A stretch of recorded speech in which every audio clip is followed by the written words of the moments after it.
Hi everyone! Welcome to Sulit Review. So what if guys na yung budget natin para sa laptop na gagamitin natin sa online schooling at home-based work ay 17,000 pesos lang? Makakahanap kaya tayo ng laptop na okay yung quality, okay din yung performance para sa ganyang presyo? Well, siguro naman nakita nyo na guys sa title at sa thumbnail ng video na to, i-review natin itong Lenovo Slim 1-11 na ang presyo ay 16,995 pesos lang. Excited na ako, so unbox natin.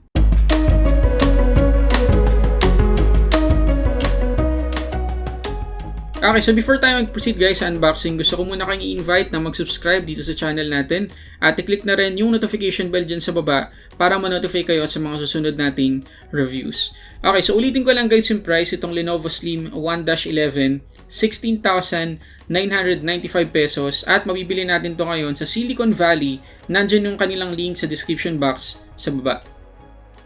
Okay, so kapag bumili tayo guys, itong Lenovo Slim 1-11, makakatanggap din tayo ng laptop bag na para sa akin guys, nagulat ako kasi ang premium na ng feel ng bag na to. Alam mo yung hindi mo kang freebie yung bag na to, parang binili mo siya separately. Ganun yung quality niya. Makikita nyo na maganda yung tela niya.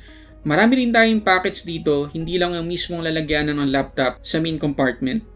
Ang simple lang din na unboxing experience sa mismong box ng laptop. Sa loob meron tayong 45 watts round tip wall mount na charger. At ito na guys yung Lenovo Slim 1-11. So yung kulay ng ating laptop ay platinum gray. At yung body niya guys ay gawa sa ABS plastic. So alam naman natin guys na kapag sinabing ABS yung plastic ay matibay talaga. So kahit na plastic yung overall body nitong Lenovo Slim 1-11, ma-expect natin na magtatagal at solid yung quality ng laptop na to. At hindi katulad guys sa mga nireview ko ng budget-friendly laptop before, itong Lenovo Slim 1-11, kapag na-feel nyo na guys, nahawakan nyo na talaga, nakita nyo sa personal, masasabi nyo talaga na build to last yung laptop na to compared dun sa mga budget-friendly laptop na na-review na natin before. Kasi unang-una sa lahat guys, Lenovo to branded. So talagang hindi basta-basta yung quality. Pagdating naman guys sa bigat, 1.2 kg yung kanyang weight. Hindi ganun kagaan pero hindi naman din ganun kabigat. Saktong-sakto lang. Pagkatapos, hindi rin ganun kanipis yung laptop na to. Medyo nostalgic nga actually yung kanyang kapal. Pero okay lang yan kasi nga 17,000 pesos lang yung price nito. Okay, so tingnan natin guys yung keyboard at touchpad ng Lenovo Slim 1-11. So makita nyo naman guys na napaka-premium din ng itsura at pagkaka-design sa keyboard nitong Lenovo Slim 1-11. Kahit na medyo maliliit yung keys ng kanyang keyboard, sapat naman yung gap ng bawat key para maging comfortable tayo sa typing. Actually, nag-enjoy din ako sa pagka-type dito sa laptop na to. Pero merong isang downside guys na kailangan tayong malaman na understandable dahil sa price nitong Lenovo Slim. Walang backlight yung kanyang keyboard. So if ever nagagamitin natin to sa medyo madilim na lugar, medyo mahirapan tayo guys. So ihanda natin yung ating mga lampshade. Pagdating naman guys sa touchpad nitong Lenovo Slim 1-11, hindi rin to kapareho ng mga budget-friendly laptop na na-review na rin natin previously. Kasi usually guys, yun yung nakikita kong problem sa mga murang mga laptop, yung kanilang touchpad. Kasi madami tayong errors kapag nag-i-scroll doon. Minsan kapag nag-i-scroll tayo sa isang website, bigla na lang mag-zoom kasi nga hindi high quality yung touchpad. Pero, kumusta dito guys sa Lenovo Slim 1-11? So makikita nyo naman guys na sobrang smooth nung pag-scroll natin. Kahit na medyo pasmado ako, accurate pa rin yung pag-scroll natin dito at hindi rin bigla-biglang nag-zoom. Gumagana din yung ibang gestures katulad nitong 4 na finger natin para malipat sa kabilang desktop. So yes, kahit na guys yung kanyang touchpad, high quality din. At kapag nagamit na natin guys yung keyboard, yung touchpad, masasabi ulit natin na talagang build to last itong Lenovo Slim 1-11. Ngayon pagdating sa ports guys, meron tayo ditong micro SD card reader, headphone jack, HDMI port, dalawang USB 3.2 Gen 1, at sa kabila, yung ating power connector.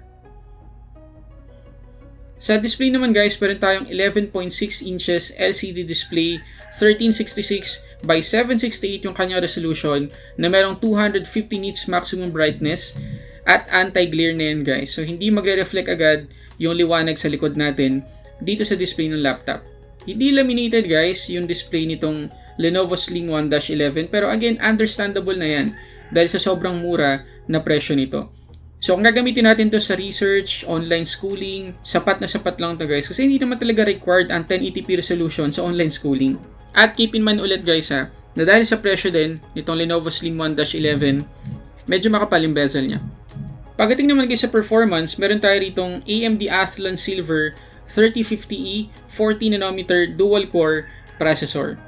Meron niyang base clock na 1.4 GHz at maximum clock speed na 2.8 GHz. Okay, baka pare-parehas tayo guys ng reaction. AMD Athlon year 2021 na meron pa pala yan kasi usually guys, di ba, AMD Ryzen na yung mga usual processor ng AMD sa ngayon. Pero kapag tinignan natin yung website ng AMD, meron pa talaga silang ginagawa mga AMD Athlon processors. Ang reason ay para yan sa mga budget-friendly laptop at mga devices. Actually guys, yung mismong processor na nandito sa Lenovo Slim 1-11, 1 year old pa lang. Last year lang ni-release. So talagang bagong-bago pa to. Pagdating naman sa RAM, meron tayong 4GB na DDR4. At pagdating sa storage, meron tayong 256GB na M.2 SSD. Kaya masasabi talaga natin guys na saktong-sakto yung performance nitong Lenovo Slim 1-11 para sa mga basic needs natin kagaya ng research, video conferencing, social media at kahit kaunting entertainment kagaya ng panonood ng movies dito. Hindi ko ito nire-recommend guys sa gaming, pero if ever gusto lang natin mag-install ng mga light games o magagaan na mga games, pwede din naman.